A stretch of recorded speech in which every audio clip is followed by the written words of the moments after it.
sun does not always shine in West Virginia, but the people always do. This state was born to turmoil. It has known sunshine and rain in 100 years.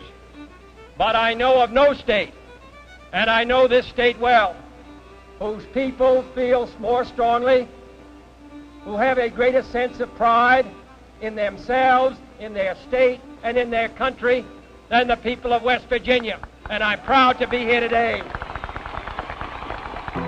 The February 1942 issue of the Atlantic Monthly carried an essay, "The Community, the Seedbed of Society," by the social commentator Arthur Morgan. Its basic premise was that small-town communities were vital to our American form of democracy. Over the last 50 to 60 years, small towns all across the nation have been hollowed out.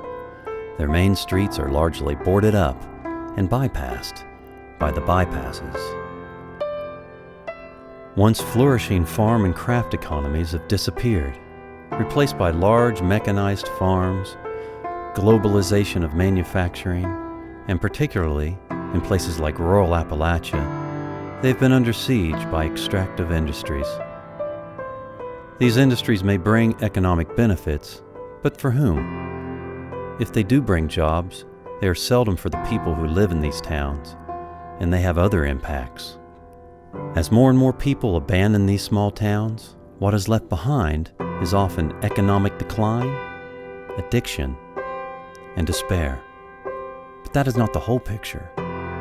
People still live there, and some are drawn back to visit in search of their past. They are well worth talking to. Welcome to Auburn.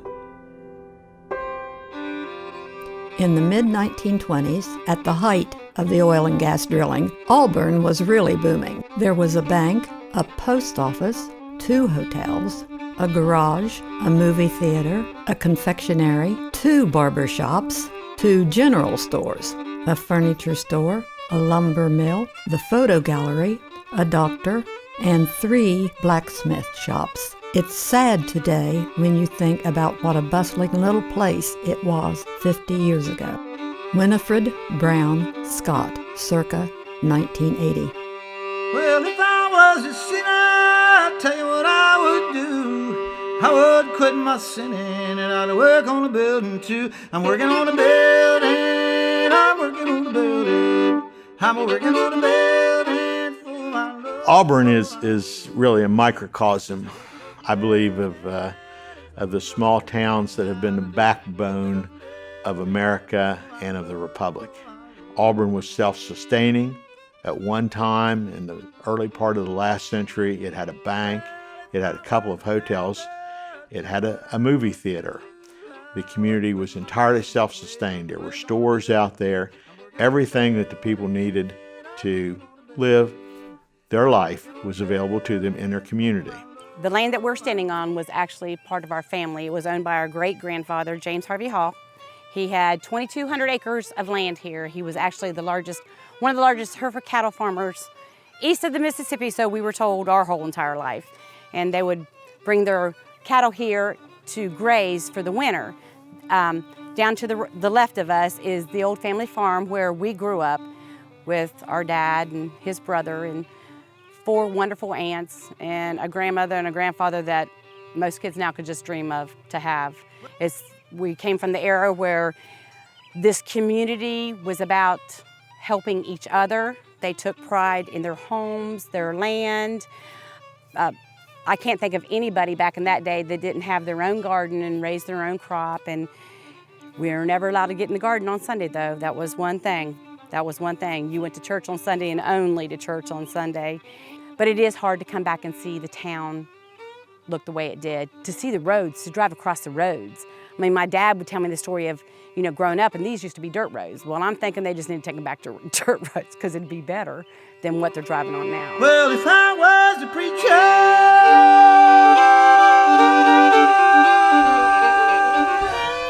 I'd tell you what I would do. Well, I would go on preaching. We want to thank you and welcome each of you here this morning. We have some guests with us here. And I just met the one lady, but I had seen her picture before and didn't remember it. But we thank you. We're glad you're still with us here today. Some 30-some years ago, she was here in Auburn, and she's come back. The town does not look the same, does it? No, sir. But we are trying to change Auburn, and that's what it needs to be. It needed change. It needed a changing. Just like our lives has highs and lows, and the town of Auburn has gone through that too. This church is a symbol in Auburn. I know that the history of this church, we're approaching 175 years in this community, this church. That's a long time to be a stable part of a community. And what do we have here in this town now? If it was not for the history of this church continuing on, where would this town be?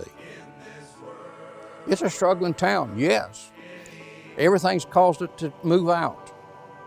But yet, people are coming in. And it's up to us to be a witness for them that this church is alive and well. And we believe in the Lord Jesus Christ. The gate and called her, said, "Pretty fair maid, would you be my bride?"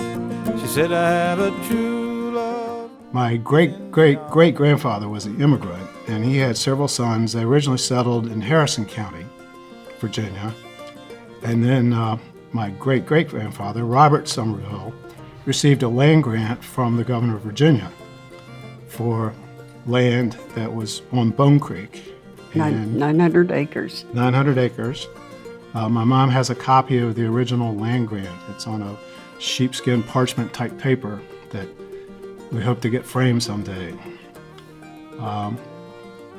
And he's reported to be the first settler of Bone Creek. He's quickly followed by the Tharps, and a lot of the original people that settled in the community. A cousin of mine is a big genealogy buff, and the first time he went to Ireland, he came back convinced that the original family name was Cimarron. And so I used to have fun telling the story how they anglicized it to Somerville to avoid the stigma of being an Irish potato famine immigrant. He went back to Ireland a second time and changed his mind that apparently there were Somervilles for a long time in both England and Ireland. And so I couldn't tell that story any longer. My name is David Scott. I live in Harrisville, and I am the president of the Ritchie County Historical Society. So I'm interested in history around the county, but I have a special interest in Auburn as my mother was born and raised there, and my father moved there in 1925 when he was 11 years old. My grandfather Scott had accepted the call to be a preacher, and he was called to the Methodist Protestant Church there in Auburn. That church building is no longer standing, but that's how they met, growing up in Auburn, and my grandparents, my mother's parents owned the Auburn House Hotel. So I grew up hearing a lot of stories about Auburn, and a lot of interesting stories about the hotel. My grandmother said that when they were running the hotel, that it was during the oil and gas boom, and they had people sleeping on the floor in the place at nighttime, and she'd be up till 2 o'clock at night packing lunches for about 40 or 50 oil field workers every night, and then getting up in the morning and fixing breakfast for them, and then fixing a big dinner in the evening. So the hotel business was kept them very, very busy, and everyone knew them, and they knew everyone else. It was one of those small communities where it seemed like everyone was friends. When you hear the stories that they told about my grandfather, he went out on the front porch one day, and the constable was there, had come up on his porch and told people who were sitting there at the hotel that they needed to quit loitering in front of the hotel and move on down the street. And Emery said, "No, sir." He said, "You're the one that needs to move on down the street. These are my friends and my customers, and you can't talk to them like that." The hotel was built in the early 1890s, and it was built to be a hotel, and a pretty good sized building. And the sign is in every picture I've ever seen. of the hotel. And sometime in the early 30s, it was closed, and the front part of it was torn down. And Mr. Talmadge Somerville, who lived below Auburn, was there at that time, and he saved this sign. And he had it for a long, long time, and I didn't even know he had the sign, but we visited him from time to time, and he showed it to us one time, and I said, Talmadge, you know, my grandparents owned this sign. If you're done with it someday, maybe you could let us have it in our family. And he said he'd think about it, and that was in the 1980s. Talmadge passed away in 1992, and I didn't see the sign for decades until a year ago. His stepson, Jimmy Lowther, told me if I wanted that Auburn sign, I better come and get it. Well, I didn't even know Jimmy knew that I'd asked for it. So I took him up on it and got the sign. Now I got to figure out what to do with it.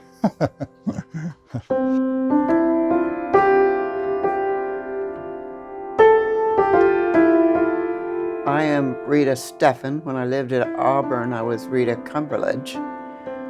We moved there when I was in the first grade and lived there till I finished the sixth grade. I loved the town. She and I could walk up and down the street without any fear of anything, and we did that a lot. We would go into stores and look around and see what all they had. And I think one of the funny things that we did one time, we didn't tell our mother, but there was a barber shop just down over the little bank where we lived. And we walked in there one day and told him we wanted to get a haircut. Now, we had no money, so we couldn't pay him, but he cut our hair. And when he got all done, he sort of said something about money, and we said, oh, we didn't know we needed money. But he cut our hair, and we went home and told our mother. That was the awful part. When I was there in the first, second, third, up to the sixth grade, there was probably 25 children in my class. Virginia Adams taught the class, and I couldn't wait to be promoted to go upstairs because then that meant you were grown up. And so it's about the same amount upstairs, and Brad Spiker was my teacher up there. And then we moved away and I had to go to a different school. But Auburn was just, everybody was pleasant. You never had any robberies and killings and everything, drugs, never heard of that. If it was a drug, we did have a doctor. Hofer. Dr. Hofer was there, and he was just a medical doctor, do house calls. And Judy got very ill when we lived there, and Dr. Hofer came and put a cast on her leg, and she got worse. At the end of the street we lived on, down at the main street, there was a general store. They had, we bought groceries there, and every once in a while they would have fish in a barrel that we could buy fresh fish from the barrel. Well, they were salted fish from the barrel. And in the evening, the older gentlemen that lived in the community would all gather around this old potbelly stove, and they all chewed tobacco and was spitting in these spittoons. And they talked about religion, and they talked about politics, and it wasn't the kind of yammering at each other like we do now, but everybody had serious thoughts about what was going on. And as far as my education from living in Auburn, I think I learned more listening to those old men talk and discuss all the things that were happening than anything else that I did during the time I was there. So that was one of the more enjoyable things I remember about Auburn. Well, if I was a drunkard, I'll tell you what I would do. My name is Darwin Drain. I live in Harrisville. This is my favorite mother, Virginia, who also lives in Harrisville. 99 and a half, pushing 100 now on the hard side. And I'm Lisa Moore Kirkley. I grew up, or I've always called Auburn home. This is where my grandparents lived and my daddy was raised. And that's how we knew each other. He just told me the story that my papa, Tom Moore, was his school bus driver. And he can tell you about him. And he kept order on the school bus. You didn't do any shenanigans with Tom Moore. He bald-headed. And when he pulled that hat off, you knew you'd done went just a little too far. Unlike my daddy, who was a jokester. A jack of all trades and a jokester. Her daddy was a wild child. He was. Good kid, but he was a wild child. A good egg, but wild. Yep. My dad went to school up there, and there was a husband and wife school teacher up there, and she was pregnant for one of her children and at recess, and she had gone to the outhouse. And Dad was upstairs on the second floor looking out toward the road, and he saw his brother riding up on a horse. So he raised up the window, "Hi, Happy!" Well, Mrs. Smith thought that Dad was saying something to her because of the way she was kind of pregnant. And so she come back in and told Mr. Smith. And Mr. Smith called Dad right up front and said, "What did you say?" "Oh," Dad said, "I saw my brother riding that horse, and I just said, 'Hi, Happy.'" "No, you didn't either," and just shook the tar out of Dad. Back then they could do that. Dad lived up there about 2.5 miles, walked to school every day, uphill both ways. In the snow, in the rain, didn't make any difference. That's the same story my dad would tell me, that they walked to school every day, uphill both ways. And if they were lucky on a good day, they could catch the mail truck when him and Uncle James was playing football. Yeah. Small towns often have a local character who becomes legendary. Auburn's favorite local character was Fay Garrison. Fay Hall Garrison was born on Big Run, about 3 miles from Auburn, on February 15, 1890. Mrs. Garrison was a school teacher for most of her life, taking time off to raise 4 children. She was very active in the Auburn community. She was the first woman mayor of Auburn, a member of the Auburn Homemakers Club, taught Sunday school classes, and became a member of the Auburn Baptist Church at the age of 13. Fay lived in the same home in Auburn for 66 years until she was 102. She passed away March 22, 1996, at the age of 106. Auburn residents still tell Fay Garrison stories that end with a shake of the head and a chuckle. She is still remembered and loved by those who knew her. But I'll tell you a little funny story about Mrs. Garrison. She drove, the post office was up at the store at that time. And she drove up there one day and there was a motorbike parked in front of the store. As she pulled in, she knocked the motorbike over.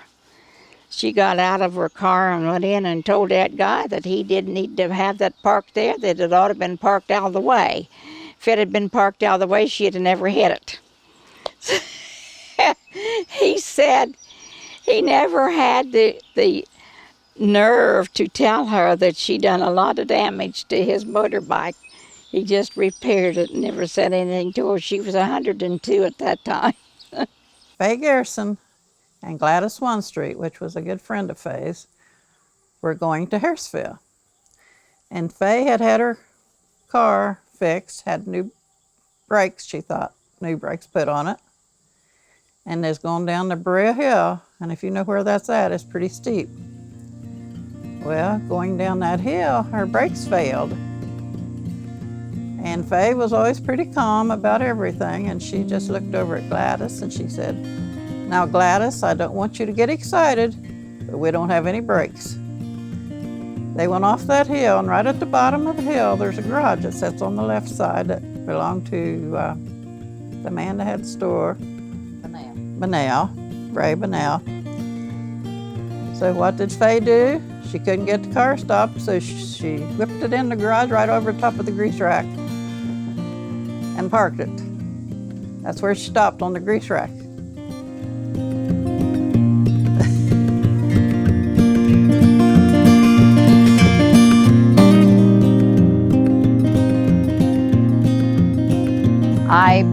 I was elected in as mayor for Auburn in 1993, and I was the second woman mayor. And during this time span, I received a card in the mail from the first woman mayor, Fay Garrison, and she had sent me $10 to welcome me in, and she wanted me to receive this as something to be beneficial to help me in some way. And I thought it was very sweet of her. In the process, I also got to make a cake, which I made and baked cakes and things and decorated them. And I got to make her a cake for her 100th birthday. And it was so big that they had to haul it to Harrisville on like a 1/4-inch slab of wood. I have a kind of comical story. Faye had pulled her little, I think it was a little Chevy too, a little squared off car. She pulled it in the driveway across from my house, and she went to back out in traffic. And there was a state road truck coming. And he slammed on his brakes, and I just know that he done wiped her out. But as she backed up and he got stopped, she was sitting there shaking her finger at him and hollering stuff out at him and told him he needed to watch where he was going and learn how to stop, you know, when people were backing out. I mean, this town that knowed Faye always has something to tell on Faye. I mean, she was just that type of person. I'm Harry Drake, the pastor of the church here in Auburn, in Ritchie County. I have been here since 99, February of 99. I'm finishing my 20th year here now. And we've had some low points and good points and highlights in this community. And about 15 years ago, we got down to 5 members here, and we began to wonder, do we close the doors or do we continue on? Over the last few years, the town has been trying to make a change and clean up a little bit. It was an immaculate town back in the 60s and everything. And of course, things have changed and people's moved out and everything. And back when they had the floods here back a few years back, this church was not flooded, but through our mission work and everything else, we was able to help a lot of the people monetarily to buy materials to rebuild their homes and stuff on a lot of this in this community. I was born and raised in Logan County, and then after we grew up, our family started moving to different states. But anyway, make a long story short, we finally wound up in Auburn. And me being a preacher, a minister, I was ordained in 1970, and we pastored a little church over there on Hazel Green Road. And we started visiting people and started getting people to go to the church, seeing them saved and baptizing them. And that helped the town, because if they had the love of God in their heart, they'd love one another more. And that's the way that works. But anyhow, to make a long story short, I ran for mayor and I got the job. So the first thing we did was clean the sidewalks. And then the second thing we did was got permission to build and redo the sidewalks. So we accomplished that all the way down to the bridge. And then they stopped us because a problem come up. The sewages was going in the creek. I don't know of a clean well in the town that you could go get a glass of water out of the sink and drink it like you buy water. But we wouldn't have to worry about it if they put water over to Auburn. Then we would have city water, and then we would have septic tanks to take care of this, and everybody just pay a little fee.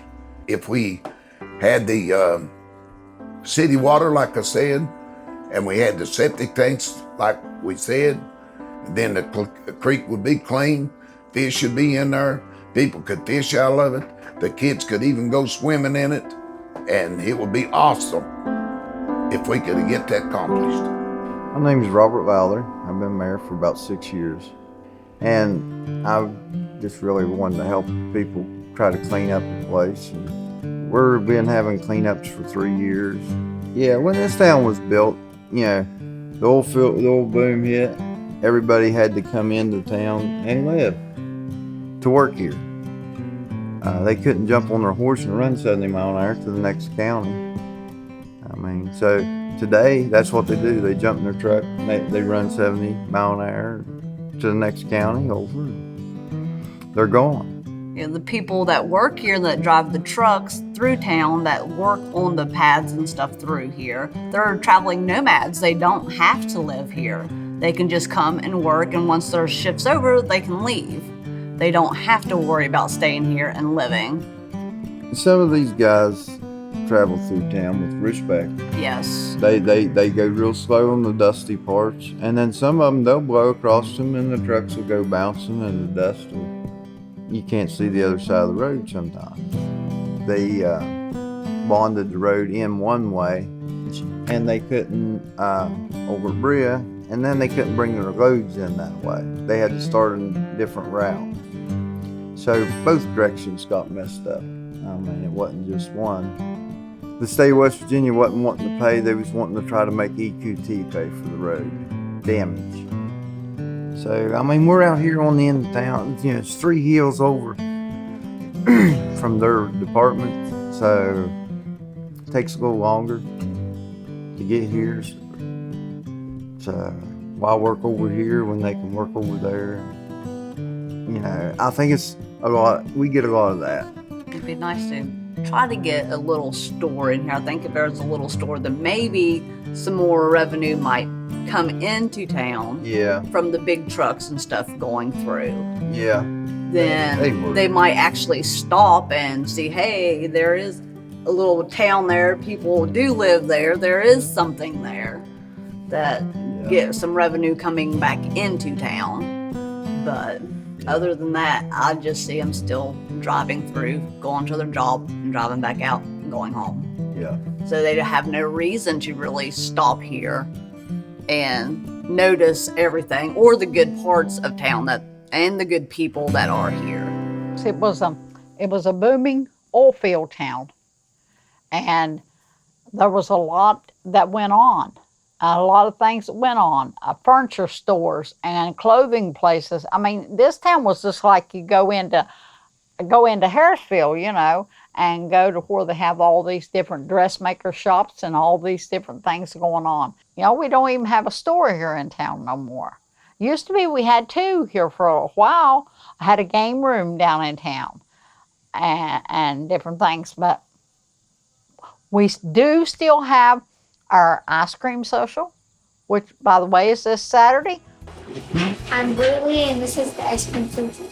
It's a fundraiser. Fundraiser for 4-H? Mm-hmm. We like Auburn. Hi, I'm Elaine Casto, and I live in Auburn. We are singing for the 4-H. We're called Solid Foundation, and I live like a quarter of a mile up the road, but I've been in Auburn all my life. Yeah. I've lived here and raised my kids here. Now I'm raising grandkids here. It's a great place to be. There's one thing the lonely can't see. Love is there, it never ever leaves. A dormant state can be released. If you congregate, that gate will open. It's true. Someone is bound to reach out if you just ask them to.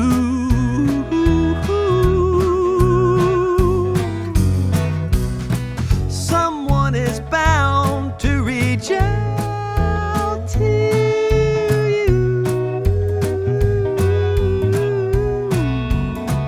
Just ask them to. Ask them to. Ask them to. Ask them to. Ask them to. Ask them. Ask them, you fool. Ask them. Ask them. Just ask them. Well, some things you can't give up. You just, if you're going to do anything, you better get out there and work at it. Ask them to. Backroad people learn to touch the earth, it's air and water. You know they know exactly what it's worth.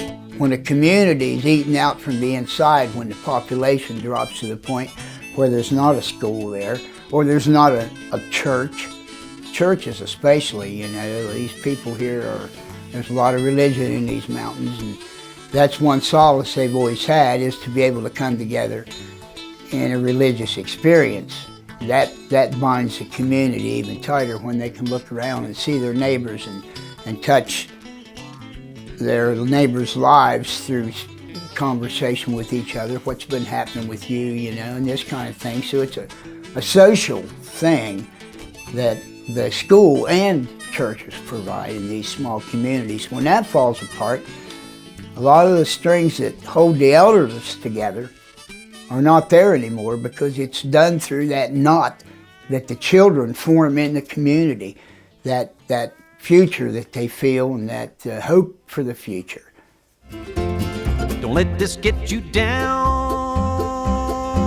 We're all bound to break. To go to a one-room schoolhouse, it was awesome. All the older kids helped the younger kids, and we were all just like a great big family.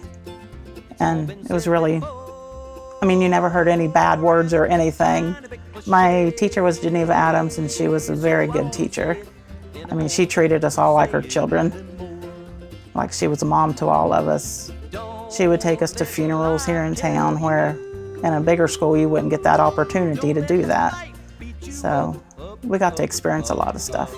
I was really sorry to see that the schoolhouse burnt. I mean, that was a landmark in Auburn because it was the last one-room school in West Virginia. And it's just sad to see it gone. When I was a kid, you never locked your door. Your doors was always open. I mean, we hung out at everyone's house. All the kids were just like a big family. And it's not like that anymore. Yeah, when I was young, we had a store and, of course, the post office. And there was 2 churches that were very active. And it was a lot cleaner. I mean, people really had pride about the little town back then. I guess everything's possible, but it would take a lot to change it back to the way that it used to be. Well, we hope to keep our post office. The contract's up this fall, and hopefully they'll renew the contract. We had to fight, or we fought a few years back to keep the post office, and we were able to do that, so hopefully we can continue to keep it. We used to have schools in these small communities. That was a big part. You had a one-room schoolhouse. Now everything is centralized. You know, our county has 1 high school in the whole county, so some of these kids are traveling hour and a half to school, go to school for a day, then an hour and a half home. So you're tying up anywhere from 3 to possibly 4 hours being on a bus in a young kid's life. Pullman here where I live had a one-room schoolhouse. We have some pictures of their class. I think there was like 10 graduates one year. So we've seen a very centralized, just not with economy, but with school, even churches. Just right around the turn here from my house, we have a small church that has 1 event a year. It's still nice to go here to the small church. We open it up twice a year to have a Christmas and Easter function. But it's neat to go over there and just sit sometimes when the function's going on and look at what people and the people who founded that church, the work that built that church, and just see what their communities used to be involved with. You know, that church probably in the day, you had multiple horse and buggies tied up outside, and that was a vital part of their community, was church. And the other thing is I did attend the Auburn Ice Cream Social, and it was amazing how many people showed up to that. We had other local officials there, candidates there, running for public office, and it just showed in that small community building, it was packed. Just a very laid-back atmosphere, enjoyed ice cream, different types of pies, had a band playing. So it still shows that there is some tight-knit involvement with people interacting in these small communities. This community, we never had a separation with our churches. Right. One year, the Methodist Church would hold Bible school. The next year, the Baptist Church would hold it.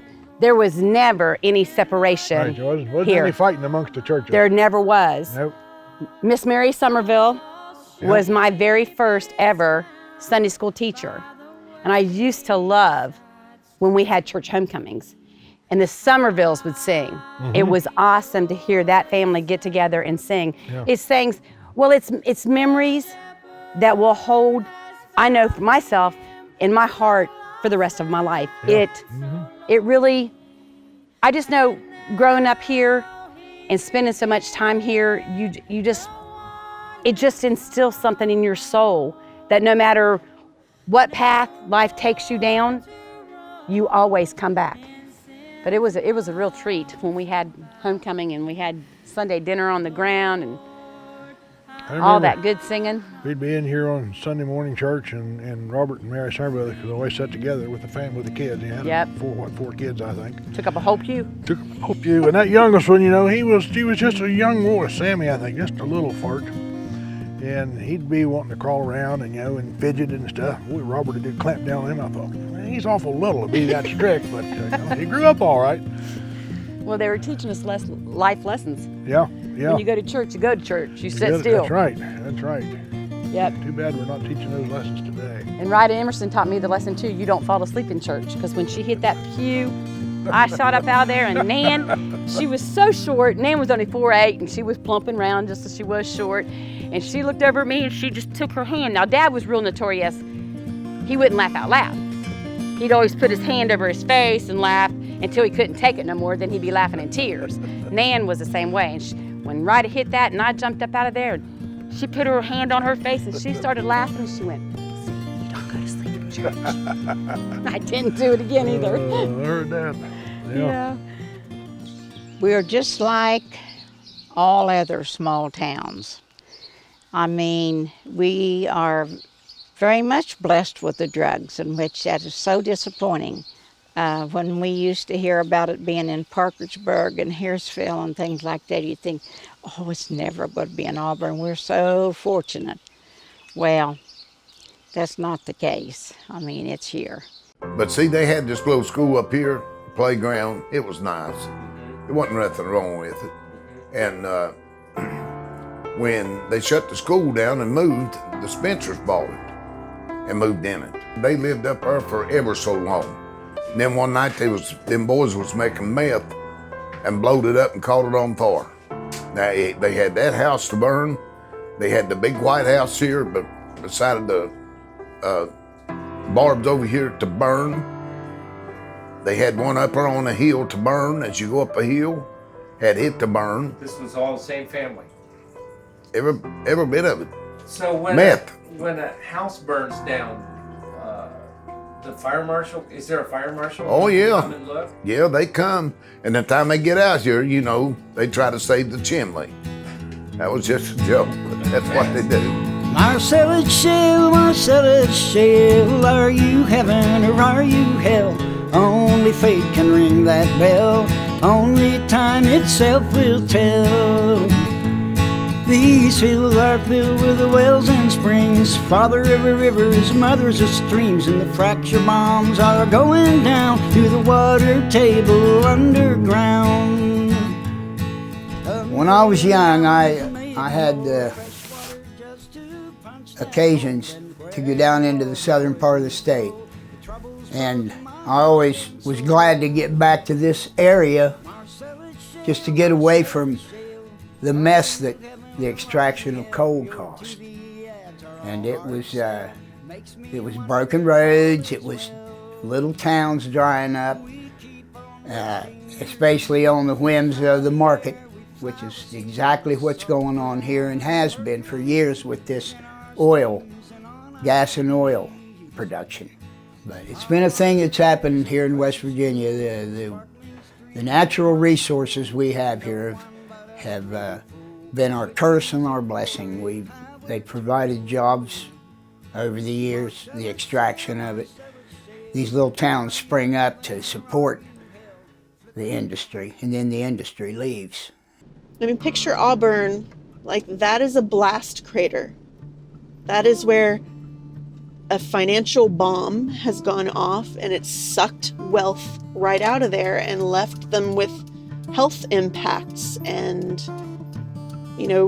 destroyed roads and dust and grit and, property value loss. I mean, how different is it if you're looking at buying a home and you go into a pretty little well-kept neighborhood, or you go into one where the sidewalks have been crushed by trucks and you can't even fix the sidewalks. Even if you had the money, they'd be crushed again because that's what they do. To me, if you own a house and your house is worth $100,000 and you have a frack pad go in next door. So now you don't have the sunrise and sunset over beautiful West Virginia mountains. You now have a frack pad, and your house drops in value. Instead of being worth $100,000, it's worth $60,000. To me, someone owes you $40,000. Well, when they're doing a new well up in there, forget about sleeping, because it's day and night, all the time, constantly. Get a whole line of them. You can get 9 big trucks right behind them, each other. Big trucks, not just these little tanker trucks or the ones hauling out the waste or any of that stuff, but getting some of the big trucks, bringing stuff in, it has to be. Well, now for the people that have shares in the wells, it's been very good because it's helped them tremendous. But, it's just, there's been lots of accidents because of the trucks. They're so big and long till you meet them on the road on the Bray Hill or someplace like that, and they're going to put you in the ditch. Not meaning to, but they're just too long beds or too long trailers for them to be able to manipulate around those turns. Well, the oil and gas they got going on now, they're going with the Marcellus wells and things. And a lot of the workers, they only employ certain local workers. So the people are being brought in. They are renting places out in the main town or someplace where they can rent a place to set up a camping trailer and pay $600 and $800 and $1,200 just to set these campers up. And people are getting this money for it. So he don't bring it's not bringing it back locally. It's not building up a business around here. These trucks, they go down the road.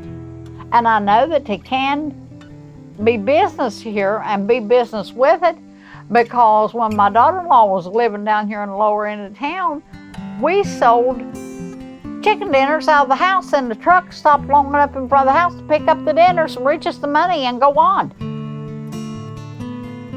And made money to pay bills. If a person could do that, and a store was open, and have a place in that sold a fast food place if nothing else, and they had it open here in town, money is to be made.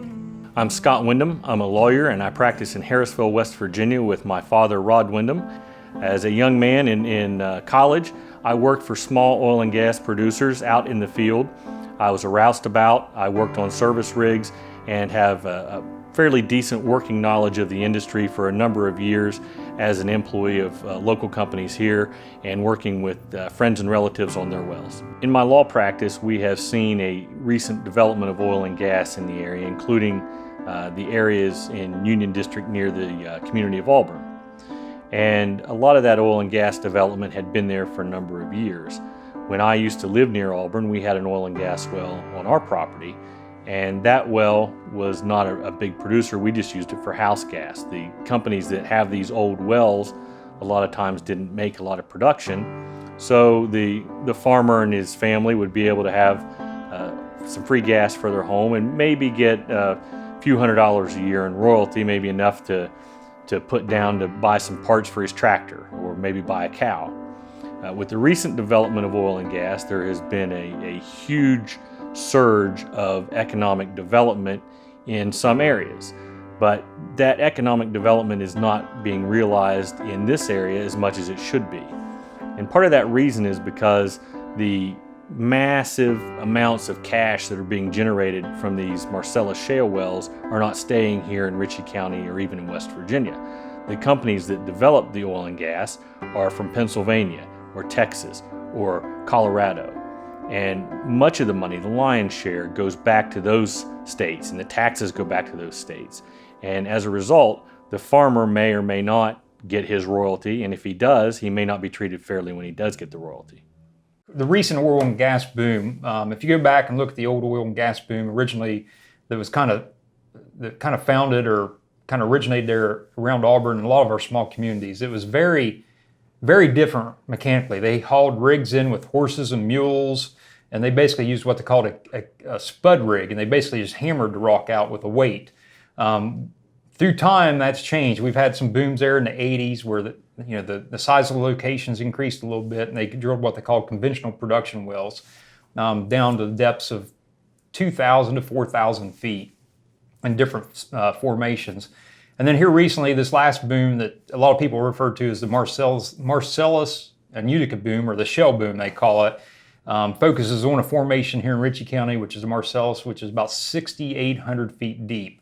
The rigs do require a larger footprint, but they're able to drill and produce more acreage from one location instead of drilling multiple wells around the area. Now, the pads are more centralized, and they use a technology called horizontal drilling, so they can build one pad, which is significantly larger than years past. And they're able to reach out and develop approximately 600 to 1,100 acres off one location. With that, there is, Auburn does have several residents that is employed by the oil and gas industry, and there is a significant difference in the size of equipment as many people see the trucks now coming down Auburn. And our roads were not built to handle the size of these equipments. A water truck will find the weakness in a road. That's a given. So that's one thing that recently I'd referenced, that the road did get tore up from one of the producers' activities, and they did pay some money to have that road resolved and fixed. It is a different world with this Utica drilling. The producers have learned from a lot of mistakes, and they'll admit it. When they first came in, people have become more conscious about their rights, their property rights, their land. As I mentioned, I am a large landowner here, and I value my land. But we have to try to find a balance to move the industry forward, allow for jobs, and allow for the severance tax being brought in off the oil and gas industry, which does truncate back to these small communities. A lot of that money comes in. It helps fund small festivals which may occur in these small communities. That's one thing we've seen here recently with very tough budget situations is the funding for small festivals in these communities. For instance, Caro Days, Country Roads festivals. And that's kind of, I guess you could say, a low-hanging fruit as far as budget, because there's other programs that are a necessity to our government, and more like healthcare and different programs in place. So this year in 2018, our economy has done very good, and a lot of that's based off the severance tax. We're $119 million ahead of revenue in the first quarter of 2018. So that's given me that's a positive, I think, because we can now turn around and go back and start funding some of these festivals for these small communities, and get some of these grants back into these small communities to help maybe put siding on the Auburn community building and keep maintenance on that building. Because I'd love to be able to hand out $5,000 or $10,000 as a policymaker to help little projects in these communities be established. And I think that comes back to having a vibrant oil and gas industry and a stable oil and gas industry. In West Virginia, we have a severance tax of 5%. That is criminal. We are allowing companies to extract our minerals and remove them forever from our territories and never be compensated for them. We're not going to be compensated for them in the future because they're going to be gone. As much of the coal is gone now, as much of the oil and gas that were produced in years past is gone, we now have this great influx of development of the Marcellus shale, which produces huge amounts of gas. That is going to be transported by pipelines out across the country, the world, to benefit other folks. The benefits of it will never be distributed here because we lack that mechanism to deliver dollars back to the citizens who are suffering to produce the minerals for the benefit of others. For example, in Alaska, everyone in Alaska, every citizen in Alaska gets a check based on oil revenue every year. That's not true here. West Virginians get nothing. We can't depend on a stipend from our government or from the corporations who come here and produce the minerals. We cannot depend on an adequate tax revenue because our severance tax is such a minuscule amount based on, in particular, the damage that's being done to our state by the producing of it. West Virginia legislature has set the tax, the severance tax, in West Virginia at 5% for oil and gas. Now that tax has been 5% for a number of years. The problem is it costs more for me to go sever a roll of paper towels from the local dollar store. If you live in a municipality that has a 1% sales tax in addition to the state tax, you're paying 7% sales tax.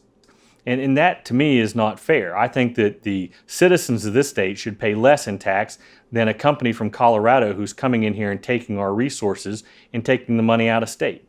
The severance tax needs to be in line or even higher than the sales tax. I think we have a real problem with representation. That is, we have legislators, but we don't have actual representatives. Our legislators are concerned with giving corporations the right to come onto your property without your permission.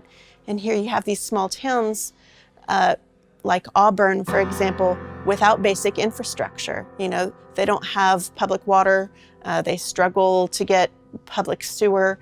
It's just a big struggle. And it should not be that hard to maintain a basic infrastructure.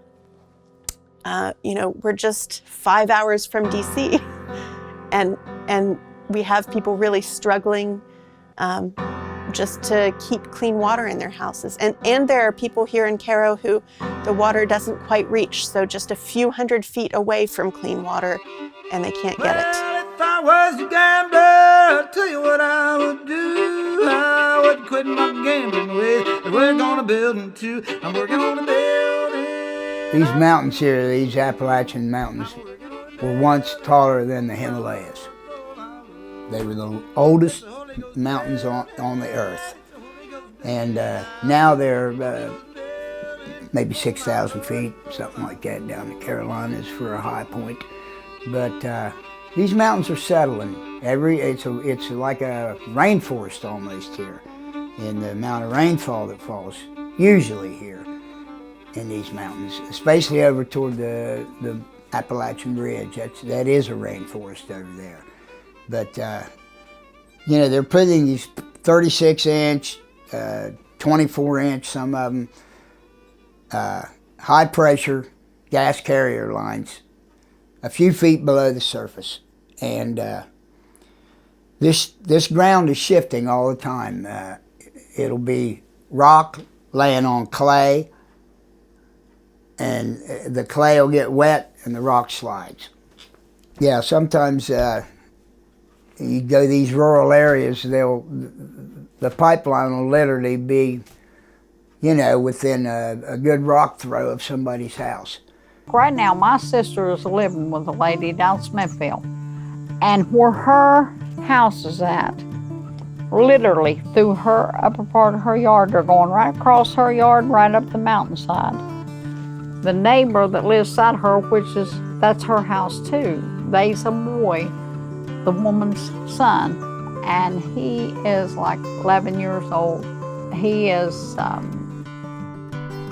he's autistic, you know, and they're putting this a big pipeline in there. And it's tore, that yard, I mean, she had a beautiful yard, and it's tore all up and up the side of that mountain, and it's a mess. And to think of that child living there that close to it. My son drives a tractor-trailer truck. He hauls heavy equipment. He operates heavy equipment. He went to a place where they was doing this pipeline, and the guys were getting them fixed, and they was putting these big caps on. My son had to take some of these caps and put them on. Then they were supposed to be fixed. Well, he went, had just him and the other guy had just went into this building. And they had turned that line on with that pressure on it, and that metal cap went way up in the air. If it would have been right where he was at, putting that cap on, the thing would have killed him. It would have just took his head right off the top of his shoulders.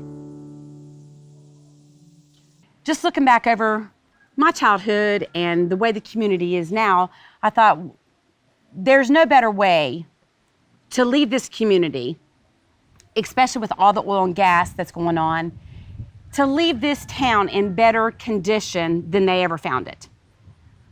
If they could somehow get solar power panels to every resident of Auburn, what that would do for them and their lifestyle.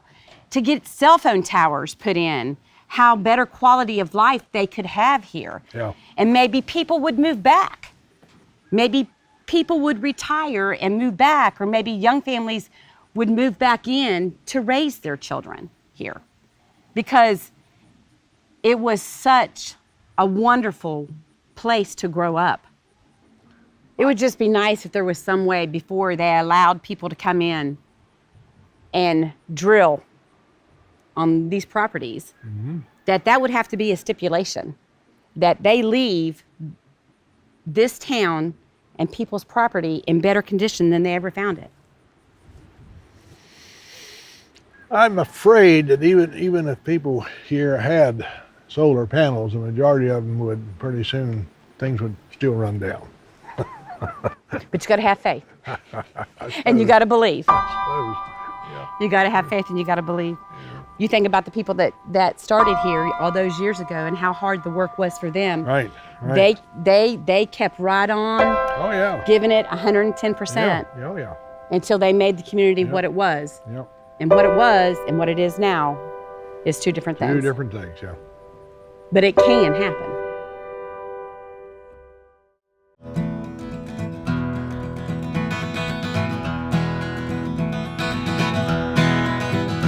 There's a path we all take, but it splits at some point. Some know where it goes, and others they just don't. Some seem to walk on blind, while others choose to see. I believe this, I believe. Some will grab for the hand of the man they say they know, as they walk with him towards a light that they have never known. I can't say I know him, but the thought of him is sweet. I believe